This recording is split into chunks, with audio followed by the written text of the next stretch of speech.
Right now, the sentiment score for science is sitting at plus 0.28, with momentum hitting an impressive plus 0.91. This uptick is not just a minor fluctuation, it marks a significant deviation from the historical baseline we've been tracking. What's particularly interesting is the emergence of 20 distinct semantic clusters within this data. This suggests that themes in scientific discourse are rapidly evolving, potentially hinting at breakthroughs or shifts in public interest.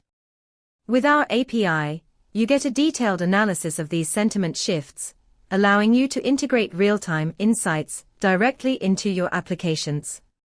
Imagine using this to tailor content for a science communication platform, adjusting messaging based on the latest trends in sentiment.